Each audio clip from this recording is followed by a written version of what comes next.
বৃষ্টি হইতেছে, বৃষ্টি হইতেছে, কিন্তু বাংলাদেশে বৃষ্টি হইলেই ড্রেনে বইরা বাংলাদেশ ডুববা জায়গা।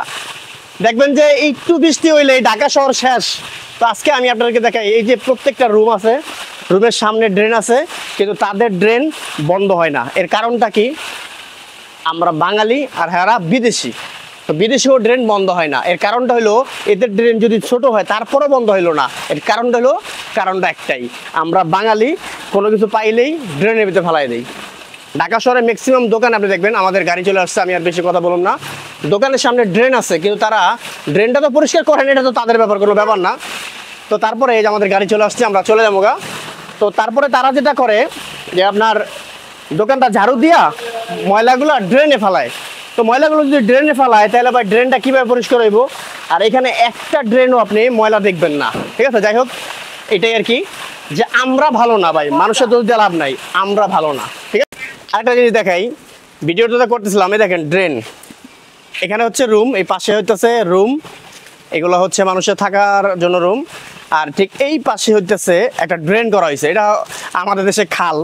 তো খালটা এইভাবে করা হয়েছে, এখানে নৌকা যায় না, এখানে শুধু পানি যায়। হ্যাঁ, যখন প্রচুর পরিমাণ বৃষ্টি, আপনারা জানেন যে মানুষের কিন্তু প্রচুর পরিমাণ বৃষ্টি হয়, তো বৃষ্টির কারণে এরকম বিভিন্ন জায়গায় ছোট ছোট ড্রেন, বা এর থেকে বেশিরভাগ এর থেকে ছোট থাকে, তো এটা একটু বড় ড্রেন। তো দেখেন ড্রেনগুলো এত মজবুতভাবে করছে। সবচেয়ে মজার ব্যাপার, এখানে কিন্তু পানি নাই এখন। আরও সবচেয়ে মজার ব্যাপার, এখানে কিন্তু কোনো ময়লাও নাই। এই যে আমরা একটু কাজ করছি, আমরা যাতে বাঙালি, আমরা হচ্ছে গাছের ঠাইলাটা ফালাইছি। যদি ঠাইলাটা একটু দেখাইতা ফারুক হইতেছে যে আম গাছের আম দেখাইতেছে।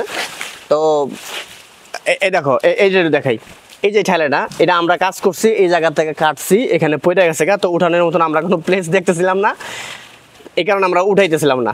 তো দেখেন, এটা আমরা বাঙালি দেখে এরকম ফালাইতে হয়ে যেতেছে। আমার মনে হয় যে এই দেশের লোক যদি কাজ করতো তাহলে ফালাইতে হয়ে যেত না।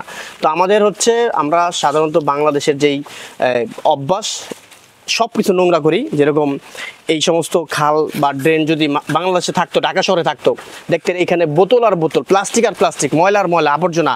আর যদি এরকম বাসা বাড়ি থাকতো তাহলে তো কোনো কথা নাই, এই খালের উপরে টং দোকান বসাইয়া তারপরে আমাদের দেশে যেই নেতাকর্মীর কিছু দলীয় প্রভাব আছে, প্রভাব খাটে এখান থেকে চাঁদা নিত। তো রাস্তাঘাট ব্লক করে চাঁদা নেয়, ড্রেন ব্লক করে চাঁদা নেয়, কিন্তু এখানে এই সিস্টেমগুলো নাই। তো আসলে বিদেশে মানুষ কিসের জন্য আইসা পড়তে চায়? বিদেশে এরকম কিছু বেসিক সুযোগ সুবিধা মানে মনে হয় যে খুব সুন্দর, এই কারণে বিদেশে মানুষ চলে আসতে যায়। ভিডিওটা লম্বা করব না, অবশ্যই আপনাদের প্রতি আহ্বান থাকবে, আমরা যে যেখানেই থাকি না কেন, অন্তত পক্ষে এই যে প্রাকৃতিক যে সৌন্দর্য, এই সৌন্দর্য যেন নষ্ট না করি। আমরা যেন এরকম ড্রেন থাকলে এগুলার ময়লা ফালায়া, যেন আবর্জনা ফালায়া বইরে না ফালাই। ভালো থাকবেন, আসসালামু আলাইকুম।